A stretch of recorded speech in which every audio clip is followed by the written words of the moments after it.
নমস্কাৰ সকলোকে স্বাগতম জনাইছোঁ আপোনালোক সকলোকে আমাৰ চেনেলৰ অন্য এটা নতুন ভিডিঅ'লৈ। আশা কৰিছোঁ সকলো ভালেই আছে। অসমীয়া ছবি জগতৰ দুগৰাকী অন্যতম জনপ্ৰিয় অভিনেতা হৈছে যতীন বৰা আৰু ৰবি শৰ্মা। আপোনালোক কাৰ কাৰ বাৰু যতীন বৰা আৰু ৰবি শৰ্মা প্ৰিয় কমেণ্ট বক্সত কমেণ্ট কৰি জনাবচোন।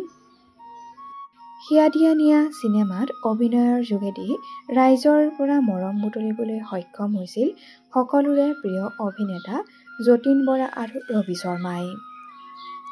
জনপ্ৰিয়তা অৰ্জনৰ লগে লগে সামাজিক দূৰত্বও যেন বাঢ়ি গ'ল অভিনেতা যতীন বৰা আৰু ৰবি শৰ্মাৰ।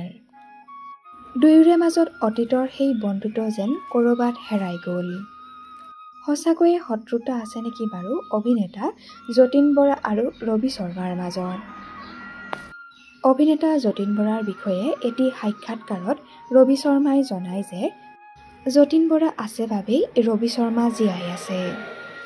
লগতে তেওঁ জনায় যে যতীন বৰা যদি নাথাকিলে হয় তেন্তে ৰবি শৰ্মাও নাথাকিলে হয়।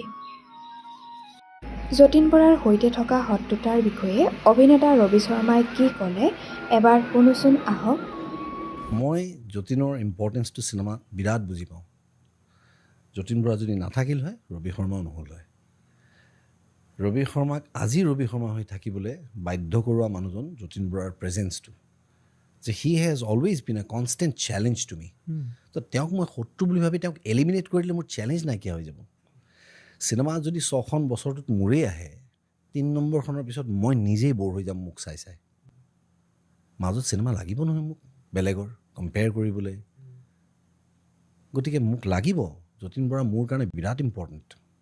এই মিছকনচেপশ্যনটো মানুহৰ আঁতৰক। আৰু মোৰ ইমান সময় নাই। মই ভালকৈ জানো মই কি কৰিব পাৰোঁ আৰু তাতকৈ বেছি ভালকৈ জানো মই কি কৰিব নোৱাৰোঁ। যিটো নোৱাৰোঁ যদি কোনোবাই পাৰে তেওঁক চেলুট কৰোঁতে মোৰ ইগ' হাৰ্ট অলপো নহয়। মই খুব ছেল্ফ ৰেচপেক্ট থকা মানুহ, কিন্তু মই